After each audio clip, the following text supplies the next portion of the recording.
secara bahasanya begini, istilahnya begini. Itu kajian ilmu itu. Ya, karena tidak ingin nanti kajian itu lepas dari teks-teks yang ada. Ya. Seperti gini lah, saya ambil contoh.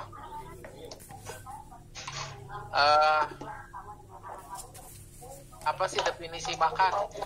Kan penting. Bagi kita di suasana sedang saum, definisi kan penting. Karena muncul pertanyaan kan, bagaimana kalau disuntik batal enggak, kalau gosok gigi pakai odol batal enggak, kalau nyicipi makanan di ujung sendok terus dibuang lagi batal enggak. Itu kan pertanyaan-pertanyaan umum ya. Artinya definisi makan itu belum diketahui banyak oleh umat gitu. Padahal sudah jelas yang disebut makan itu adalah memasukkan makanan ke mulut dan ditelan. Nah, sekarang kalau memasukkannya bukan makanan, itu udah disemprot tuh ya. Kalau obat masuknya makanan ya Bu ya. Yang bukan makanan misalnya yang masuk ke mulut, misalnya orang sebut saja lagi dicek COVID-19 ada yang disebut swab gitu ya. Nah, swab itu kan masuk ke tenggorokan juga, itu agak masuk ke tenggorokan. Itu bukan makanan, batal, tentu saja tidak lah. Jadi kalau orang misalnya tes swab sekarang ya yang COVID-19 di samping ada rapid test kan ada swab itu tidak batal itu. Itu definisi makan. Definisi minum adalah memasukkan minuman ke mulut dan ditelan melalui tenggorok. Nah itu minum ya. Nah sekarang ada muncul pertanyaan, bagaimana kalau ke minum? Beda ke dengan ya. Kalau mamanya sengaja, kalau ke berarti tidak sengaja. Makanya di bahasan yang pertama itu tentang saum sudah saya sampaikan, yang membatalkan saum itu dua ya, makan, minum, dan jima. Makan, minum, dan jima. Yang tidak membatalkan saum ya, lupa, tidak sengaja ya. Yang tidak sengaja misalnya orang lagi sebut nuju naon eta teh, misalnya lagi menyicipi makanan terus tersedak, terus makanannya tertelan ya atos we teu dipaksa dikeluarkeun ya, ada atos lebat kumaha. Dan itu tidak batal, namanya juga ke ya, seperti tersedak minuman ya. Waktu wudu kumur menuju kumur tersedak, ada yang masuk enggak sengaja, itu batal gitu ya. Kita mah tengah aja. Jadi kalau kita lihat yang membatalkan saum itu makan, minum, itu karena ada unsur kesengajaan, dan berarti orang itu memang betul-betul membantah gitu ya, membantah perintah Allah. Ya itu definisi. Nah itu secara bahasa kata usul itu merupakan bentuk jama dari kata aslun. Jadi asalnya aslun ya, jadi usul. Secara bahasa bermakna mabuniya alaihi ghairuhu. Jadi yang disebut aslun itu pokok ya, sesuatu yang dijadikan dasar oleh yang lain. Pokok. Kalau satu pohon yang disebut pokok itu kan batang atau akar. Ya.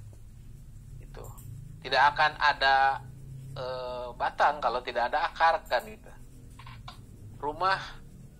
Rumah itu pokoknya fondasi kan. Nah yang di atas yang tumbuhnya disebut parun atau cabang.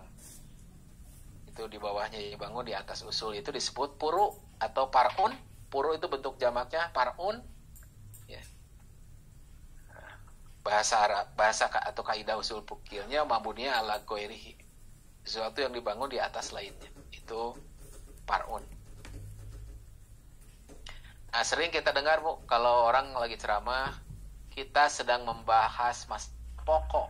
Nah, kita sedang membahas masalah aslun, bukan parun. Nah, itu yang dimaksud tentu bukan usul fikih gitu ya. Tapi yang dimaksud di situ adalah pelajaran Islam atau ajaran Islam yang pokok.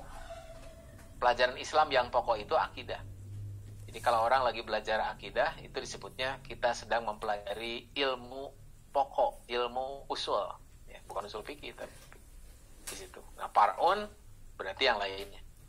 Balik. Kemudian yang kedua secara istilah, kata usul dalam pandangan ulama usul fikih bisa diartikan dalam 5 pengertian. Ya, usul fikih itu atau usul itu. Yang ke-1 adalah kaidah kulliyah, kaidah yang menyeluruh atau definisi ya. Makna ini dipahami dari ungkapan ulama usul yang menyatakan bahwa bolehnya makan bangkai bagi yang madorot itu tidak menyalahi yang asal. Maksudnya menyalahi kaidah kulliyah yang menyatakan bahwa setiap bangkai haram. Kan bahasa agama, bahasa Al-Qur'annya innama harrama alaikumul maitah. Allah mengharamkan bangkai. Bangkai yang bagaimana? Ya, semua bangkai haram. Ya. Semua bangkai haram. Tapi bagaimana bagi yang madorot? Nah, itu nanti dikecualikan karena ada di akhir ujung atau di ujung ayat itu. Pamanit turro ghairo bagin wala adin fala isma alai. Pamanit turro, dan bagi mereka yang madorot, pamanit turro ghairo bagin, dan tidak bermaksud melebihi batas, fala isma alai, maka tidak ada dosa baginya. Jadi maksud tidak ada dosa itu daging bangkai yang dimakan saat darurat itu tidak berdosa. Tidak. Tapi bukan halal. Nanti tolong bedakan. Jadi jangan begini. Bagi yang sedang darurat, bangkai itu halal, bukan. Nanti beda. So, kalau halal nanti dia bisa mekel gitulah ya. Bisa mekel, bisa diical, dah halal gitu ya. Makanya pengertian pamanituro ghairo bagin waladin itu kan bahasa Al-Quran begitu apik ya, sehingga orang tidak bisa memberikan alasan-alasan yang keluar dari keinginan agama. Dengan begitu berarti mereka yang madorot tadi hanya karena kelaparan lah dia makan daging bangkai itu, dan selesai dari kelaparannya dia berhenti. Maksudnya ketika makan itu tidak sampai kenyang betul gitu, asal hilang laparnya saja ya. Kemudian yang kedua rojih ya, arti al-aslu itu rojih atau kuat, maka cermin pada ungkapan ulama usul asal pada kalam itu adalah hakikat. Maksudnya yang paling kuat didengar dan dipahami. Maksudnya yang asumsi itu bisa dikalahkan.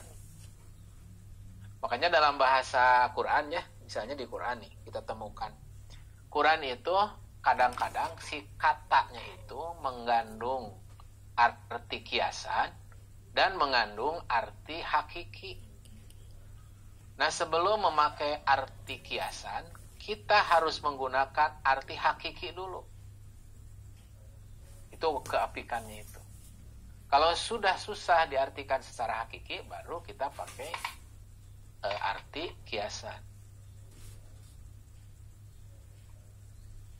Itu rojih kuat ya. Kemudian dalam kesimpulan hukum, kita jangan memakai yang asumsi. Kalau dalam bahasa hukum, asumsi itu lemah kedudukannya. Diperkirakan artinya begini, ya itu asumsi kan. Maka harus mencari dulu yang rojih. Kalau yang rojih tidak ada, baru diperkirakan. Nah, orang dalam bahasa fikih, bahasa diperkirakan itu biasanya bahasanya karena tidak jelas di Quran hadisnya, mengandung bisa 2 makna, 3 makna gitu. Ambil contoh di Quran misalnya, atau di hadis tentang menjelaskan tentang sholat, jumlah rakaat sholat zuhur itu 4. Ada yang bertanya, kalau zuhur sholat dulu 4 rakaat ya, bisa jadi 4 rakaat. Nah, itu bahasa bisa jadi itu setelah, harusnya iya 4 rakaat, karena sudah jelas sholat subuh itu nggak mungkin berubah, pasti 4 rakaat. Jadi kalau yang sudah jelas-jelas teksnya di dalam Al-Quran, jangan pakai lagi asumsi. Itu aja dipakai yang jelas di dalam Qurannya. Kemudian mustahab, jadi menetapkan hukum yang dulu berlaku sampai sekarang. Itu mustashab, mustahab ya. Mustahab sunat, mustashab. Kemudian yang keempat, makis alaih. Pokok makna ini tergambar pada pendapat ulama usul yang memberlakukan riba pada beras dengan dikiaskan pada gandum. Kias ya. Yang kelima, dalil sesuatu atau dalil atau sesuatu yang memberi petunjuk. Jadi al-aslu juga suka disebut ad-dalilu. Nah, berdasarkan uraian makna usul tersebut dapat disimpulkan bahwa makna usul yang sesuai dalam konteks istilah usul fikih adalah dalil. Demikian, maka yang dimaksud usul fikih berarti dalil fikih secara garis besar. Dalil fikih secara garis besar. Sekarang pengertian fikih.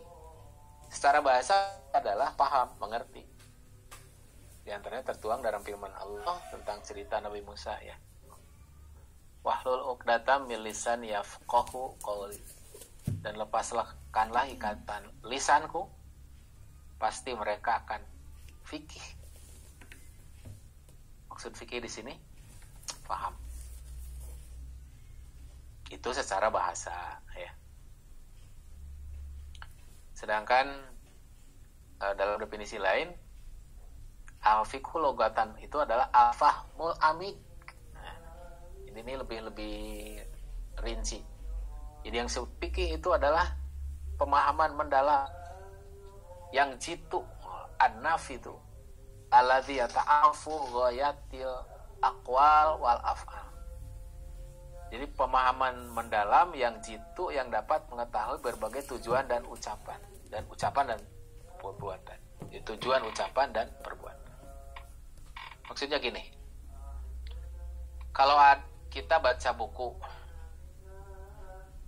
ya, ketika kita baca buku, maka kita harusnya tahu apa yang diinginkan oleh penulis buku. Nah, itu kan tidak mudah ya. Kita membaca buku, tapi kita juga harus mengerti apa maksud yang menulis buku itu.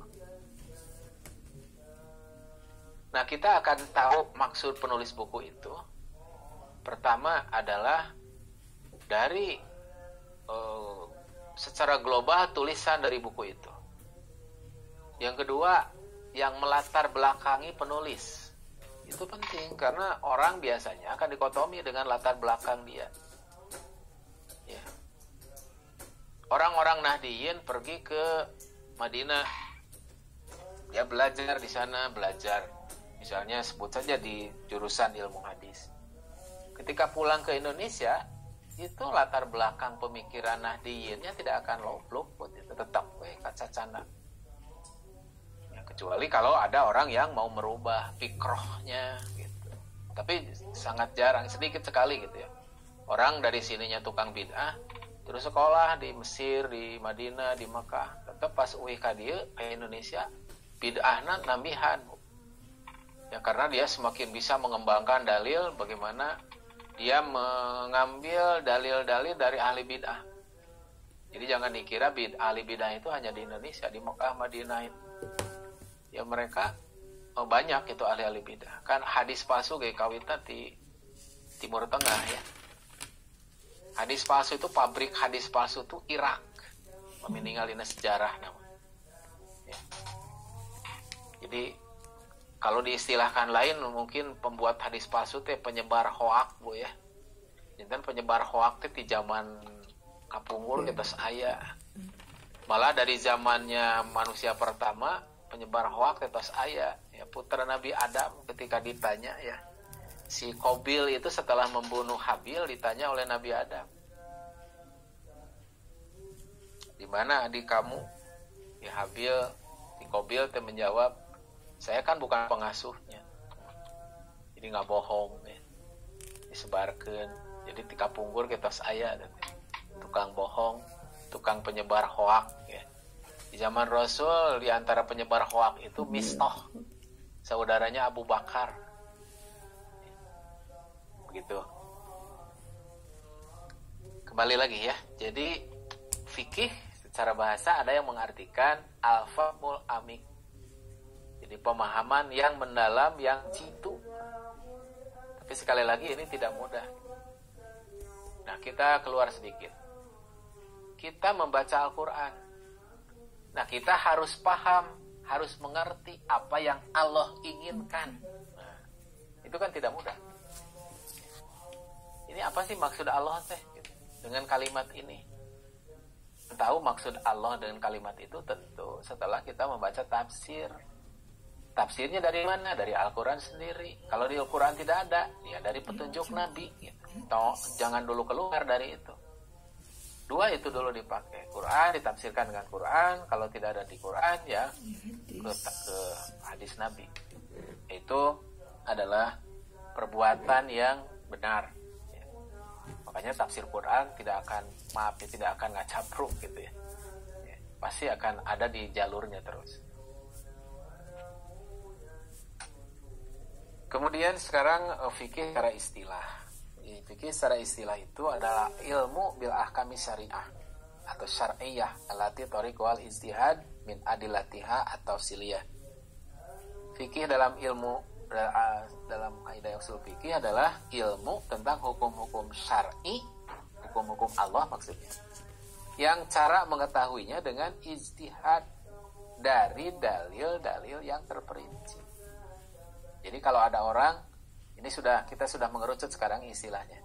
Kalau ada yang disebut dengan ahli fikih, itu berarti orang itu adalah ahli hukum Islam. Ya. Ahli hukum Islam dengan cara ijtihad itu kalau disebut fuqaha. Jadi fuqaha itu adalah ahli hukum Islam yang dia itu ahli ijtihad. Jadi kalau mengetahui hukum yang tidak harus ijtihad itu tidak disebut fikih, tidak disebut faqih ya. Tidak disebut ahli fikih. Misalnya salat sadinten sawengi sabaraha kali? 5 kali. Nah, itu mah disebut ahli fikih gitu mah ya. Ahli fikih itu kalau ditanya bagaimana sholat, misalnya sekarang di kondisi COVID-19 perlukah kita sholat Idul Fitri atau tidak kalau pemerintah atau masyarakat tidak mengadakan di lapangan sholat Idul Fitri. Nah, muncul statement, muncul fatwa. Nah, itu adalah dari ahli fikih. Orang biasa mah bingung, atasnya salat di bumi kan gitu ya, seperti Jumatan. Jadi dianalogikannya ke Jumatan.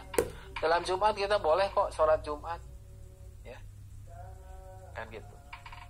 Di rumah dengan anak misalnya.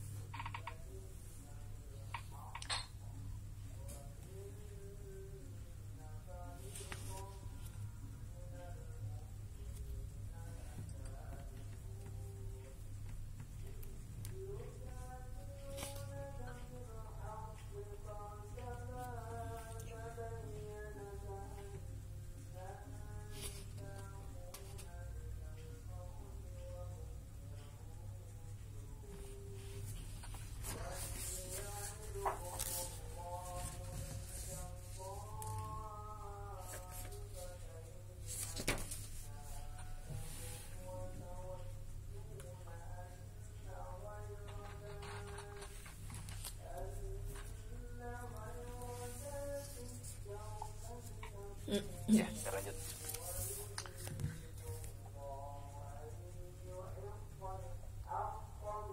Nah, kemudian pada definisi fikih tersebut paling tidak ada 3 istilah yang perlu dijelaskan lebih lanjut ya, ilmu, hukum syar'i, dan caranya dengan ijtihad. Bersatu yang dimaksud ilmu dalam definisi fikih ini mencakup zon atau dugaan. Zon atau dugaan. Jadi zon atau dugaan itu masuk ke dalam ilmu. Biasanya dipahami. Janten zon oge ilmu gitu Bu teh. Atanapi urang mungkur heula. Istilah zon itu pamidi Quran zon teh ayat 3 Bu teh ya. Ada artinya yakin, ada artinya syak, ragu, dan ada artinya zon yang 7 mungkin. Upami definisi usul fikih disebat yakin itu 100%. Zon 75%. Syak 50%. Terus wahmun 25%. Maksudnya teh kepercayaan kita. Contoh begini. Kita mau bertamu kepada tetangga. Nalika bade sumping ka bumi eta tatanggi, keyakinan orang eta tatanggi aya teu aya. Tangtos didinya ragu kan. Sak aya teu. Itu sak antanapi atawis aya sareng teu namina ragu. Taragu teh 50%. Kumar gitu aya telepon, tegaduhun telepon, tegaduh murang kali, terasi orang teh mios angkat ka bumi tatanggi teh. Ya. Terus begitu katingal di pelataran bumi, pantona muka. Tah tina 50% ayeuna ningkat. Janten 75%. Daca yakin. Ya, namanya muka panto. Bahasa urangna kan siga nama aya. Gitu. Nah, ketap nu tadi teh eta teh bade nguningakeun berarti tos ningkat tina ragu teh janten 75%. Terus orang uluk salam, assalamualaikum.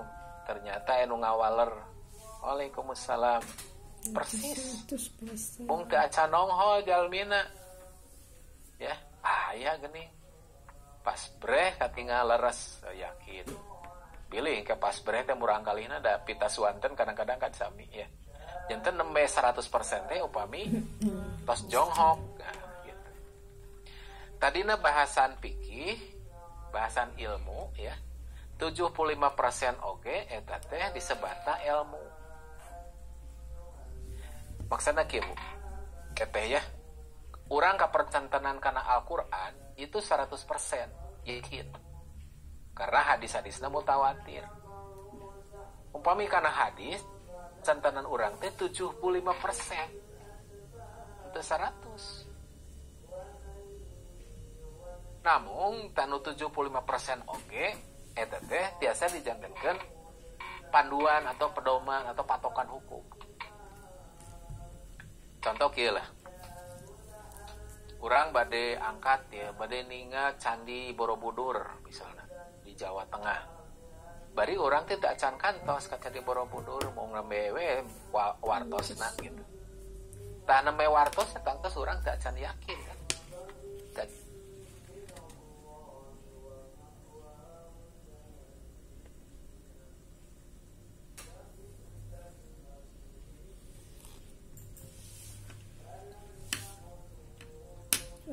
Kenapa bapaknya?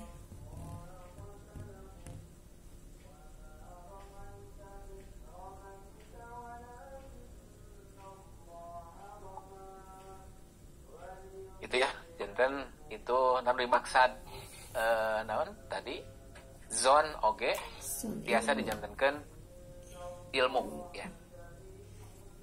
Dina Al-Qur'an aya ungkapan wa in alim tumuhunna mu'minat. Jika kalian mengetahui atau menyangka mereka itu orang-orang beriman. Maksudnya kalian menyangka menduga kuatnya zon teh. Yang dimaksud dengan dua itu ilmu tadi ya. Kata Nabi di Al-Qur'an seueur ya itu tentang zon teh. Aya kadang-kadang zon teh dihartoskeun yakin, kadang-kadang tadi syak di Al-Qur'an. Kadang-kadang dugaan kuat. Yang kedua, yang dimaksud dengan hukum syar'i adalah wujub, nadab, hurmah, karohah, dan ibahah. Wajib, sunat, haram, makruh, dan mubah. Ya. Dengan adanya takyid atau pengikat hukum syar'i, maka hukum akli akal seperti 1/2 dari 2 sabaraha. Terus hukum hisi perasaan seperti es itu dingin, dan hukum adi adat seperti turunnya hujan itu setelah petir, maka hal itu tidak termasuk kategori fikih karena bukan termasuk hukum syar'i. Janten dimaksud hukum di dieu mah dina kaidah nu bade dibahas ku urang, hukumna kaitan sareng hukum agama. Ya. Kasnukatilu yang dimaksud dengan cara ijtihad adalah hasilnya diperoleh dengan ijtihad. Dengan demikian fikih tidak termasuk sesuatu yang tidak sah diijtihadi. Seperti mengetahui sholat dan siam yang wajib, zina dan mencuri itu haram. Karena dalam agama mengetahui hal tersebut merupakan hal yang sangat mendasar, yang mengetahuinya tidak perlu ijtihad. Itulah maksudnya teh. Ya. Janten ijtihad mah ayatna dina hukum-hukum anu tidak jelas, anu orang awam teu apal ieu kedah kumaha gitu. Tah eta teh berarti kedah ijtihad. Anu awam teu kedah ijtihad mah eta mah teu kedah ku fikih atuh nu kitu mah gitu. Dalam keterangan lain pengertian fikih secara istilah yang masyhur di kalangan para ulama adalah rumusan dari Imam Syafi'i, yaitu al-ilmu bil ahkami syar'iyyah al-amaliyah al-muqtasabu min adilatiha at-tafsiliyah. Ilmu tentang hukum-hukum syara yang bersifat amaliyah yang diperoleh dari dalil-dalil yang tafsili atau rinci. Dalam pengertian tersebut ada beberapa istilah yang juga perlu dijelaskan lebih lanjut, yaitu ilmu hukum syara amaliyah dan al-muqtasab. Nukahiji dimaksud ilmu di sini adalah pengetahuan secara umum yang mencakup yakin dan sangkaan tadi ya. Janten umpami syak mah henteu kan? Syak itu tidak termasuk ilmu. Janten umpami ragu itu tidak termasuk ilmu. Makanya di dalam bahasa hukum, misalkan di pengadilan saja, seorang yang membunuh terus ditanya oleh hakim, betulkah kamu membunuh? Betulkah misalkan kasaksi sanes ka pembunuhan, betulkah kamu melihat bahwa orang ini membunuh? Terus si saksi nyariosna kieu, rasanya iya saya melihat. Maka si saksi tetiasa dijantenkeun alasan kuat bahwa orang ini betul membunuh. Janten bahasana kedah lugas. Betulkah kamu melihat bahwa orang ini membunuh? Betul, saya dengan mata kepala sendiri melihat. Ini tuh ngage asumsi. Papi ngage asumsi. Bukan tenan ngage rarawasan gitu ya. Rarawasan maknya manehna teh maehan. Kalau biasa janten hukum gitu. Namun upami dugaan tadi nu disebut dugaan kuat, nah itu lebet. Zon itu lebih ya. Dugaan kuat itu zon.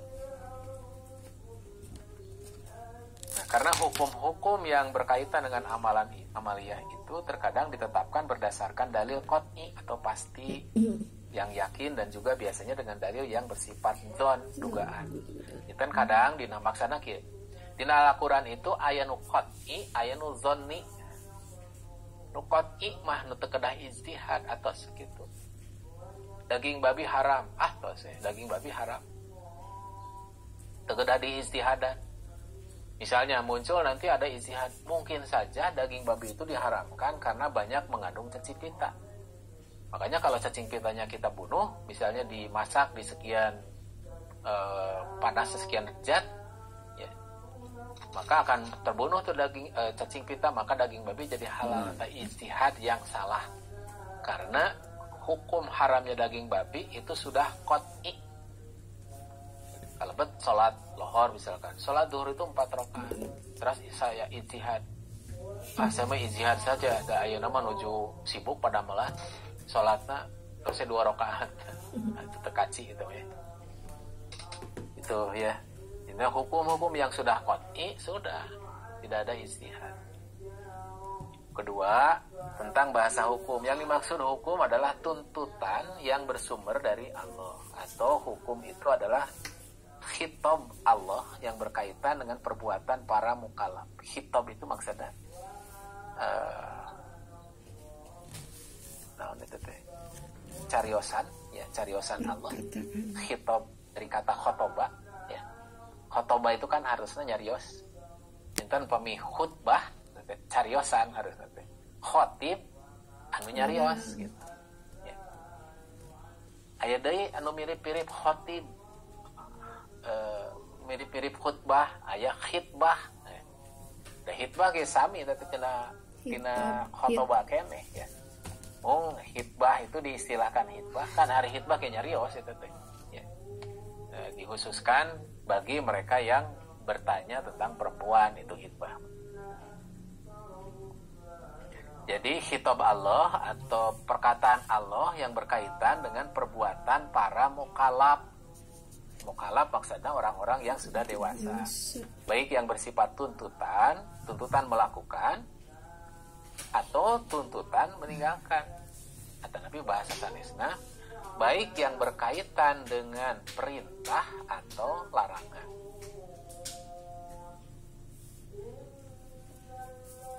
Malah eta pilihan ataupun sebab musabab. Ya pilihan oge lebet ya.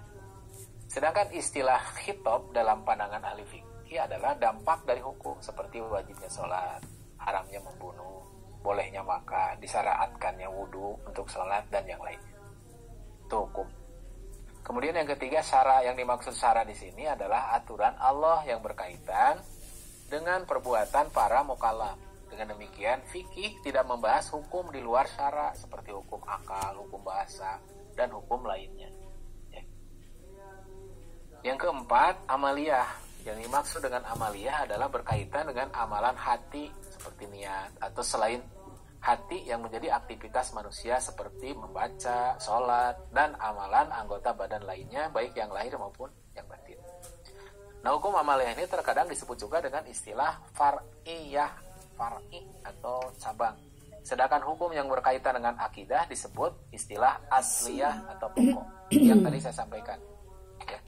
Jadi kalau orang sedang membahas fikih, terus anu naros, Ustaz, ilmu yang sedang kita bahas ini ilmu apa? Ilmu pokok atau ilmu furu? Nah, walaranana, ini adalah ilmu furu. Atau kita sedang membahas furu. Sana membahas pokok. Bagian. Ya, itu istilah-istilah nu di damal. Maksudnya itu orang supados ulah nyamikeun istilah furu di usul fikih dengan furu di luar. Pokok dalam usul fikih sareng pokok di luar gitu ya. Jadi masing-masing itu gaduh batasan, gaduh definisi. Abdi nyanak contohnya ya. Mudah-mudahan tiasa sakartos. Dina ilmu nahwu itu aya nu disebat marfu. Si Ustaz kenapa ngomongnya Sunda ya si Uni? Misalnya Muhammad yaqra'ul Quran. Muhammadun mubtada wa huwa marfu'un. Nah, disebut